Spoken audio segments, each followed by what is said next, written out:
আসসালামু আলাইকুম এভরিওয়ান, আশা করছি সকলে ভালো আছেন। রাইসাস কুকিং কর্নারের নতুন একটি ভিডিওতে আপনাদের সকলকে স্বাগতম। আজকের ভিডিওতে আপনাদের সঙ্গে মিনি চিকেন শর্মা বা mini chicken Pockets recipe share করব। চিকেন ম্যারিনেট করার জন্য আমি চিকেন ব্রেস্ট খুবই ছোট করে কেটে নিয়েছি।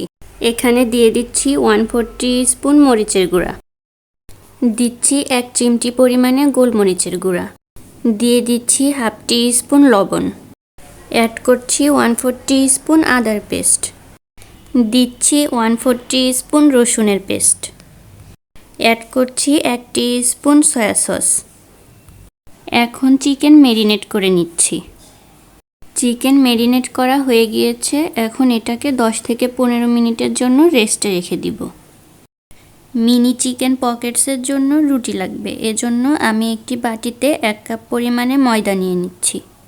এখানে লবণ দিচ্ছি 1/2 টিস্পুন, চিনি দিচ্ছি 1 টেবিল স্পুন, ইস্ট দিচ্ছি 1 টিস্পুন, কর্নফ্লাওয়ার দিয়ে দিচ্ছি 1 টিস্পুন, অ্যাড করছি 1 টেবিল স্পুন সয়াবিন তেল। এখন সবগুলো উপকরণ মিক্স করে নিয়ে অ্যাড করছি কুসুম গরম দুধ, তবে আপনারা দুধের পরিবর্তে কুসুম গরম পানিও ব্যবহার করতে পারেন। আমি এখন ময়দা মেখে নিচ্ছি। অ্যাড করছি আরও একটু দুধ, তবে আপনারা আপনাদের প্রয়োজন মতো দুধ বা পানি অ্যাড করে ডোটা ভালোভাবে তৈরি করে নেবেন। আমার ডোটা মেখে নেওয়া হয়ে গিয়েছে। এখন ডোয়ের উপর 1 টেবিল স্পুন তেল মেখে দিয়ে এটাকে 2 ঘন্টার জন্য ঢেকে রেস্টে রেখে দিব।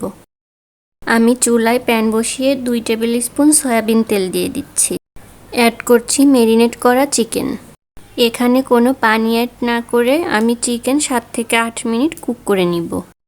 7 থেকে 8 মিনিট চিকেন কুক করার পর এখানে অ্যাড করে দিচ্ছি কেটে রাখা শসা, টমেটো ও বাঁধাকপি। এখন সবজিগুলোকে চিকেনের সাথে 2 থেকে 3 মিনিট পর্যন্ত ভেজে নেব। 2 থেকে 3 মিনিটের বেশি সবজিগুলোকে ভেজে নেওয়া যাবে না। আমার সবজিগুলো ভেজে নেওয়া হয়ে গিয়েছে। এ পর্যায়ে অ্যাড করে দিচ্ছি 2 tablespoon mayonnaise, 1 tablespoon tomato sauce ও 1 টেবিল স্পুন চিলি সস। এখন সবগুলো উপকরণ মিক্স করে নামিয়ে নিব। একটি বাটিতে নিয়ে নিচ্ছি 1 টেবিল স্পুন টমেটো সস, নিচ্ছি 1 টেবিল স্পুন মেয়োনিজ, সাথে নিচ্ছি 1 টিস্পুন চিলি সস। সবগুলো উপকরণ মিক্স করে একটি সস বানিয়ে নিচ্ছি। 2 ঘন্টা পর ডোটা ফুলে ডাবল হয়ে গিয়েছে। এখন এটাকে আরও 2 থেকে 3 মিনিট মেখে নিব। আমার ডোটা মেখে নেওয়া হয়ে গিয়েছে। এখন রুটি বেলে নিব। রুটিটা খুব বেশি পাতলা করে বেলা যাবে না। আমার রুটি বেলা হয়ে গিয়েছে। এখন এটাকে একটা গ্লাসের সাহায্যে ছোট ছোট রুটির মতো শেপ দিয়ে নিব। আমি রুটিগুলো গ্লাসের সাহায্যে কেটে নিয়েছি।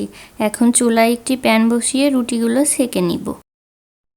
প্যান গরম হয়ে গিয়েছে। এখন একে একে রুটিগুলো বসিয়ে দিচ্ছি। এখন ঢাকনা দিয়ে রুটিগুলো ঢেকে দিচ্ছি। 3 থেকে 4 মিনিট রুটিগুলোকে লো ফ্লেমে সেঁকে নেওয়ার পর আমি এখন রুটিগুলোকে উল্টিয়ে দিচ্ছি। এখন রুটিগুলোকে আরও 3 থেকে 4 মিনিট সেঁকে নিব। আমার রুটিগুলো সেঁকে নেওয়া হয়ে গিয়েছে। এখন নামিয়ে নিব। আমি এখন রুটিকে একটা চাকুর সাহায্যে কেটে নিচ্ছি। রুটির ভিতরটা দেখুন কতটা সফট হয়েছে। আমি রুটির ভিতরে বানিয়ে রাখা সসটা দিয়ে দিচ্ছি। এখন চিকেন ও সবজির যে মিশ্রণটি বানিয়েছিলাম সেটি রুটির মধ্যে দিয়ে দিচ্ছি। এই তো রেডি হয়ে গেল আমার একটি মিনি চিকেন শর্মা বা মিনি চিকেন পকেট। এভাবে আমি সবগুলো চিকেন পকেট বানিয়ে নিব। দেখুন চিকেন পকেটগুলো কতটা জুসি হয়েছে সেটা দেখেই বোঝা যাচ্ছে। আশা করছি আজকের ভিডিও আপনাদের সকলের ভালো লেগেছে। দেখা হবে নেক্সট কোনো ভিডিওতে। সেই পর্যন্ত সকলে ভালো থাকবেন। আল্লাহ হাফেজ।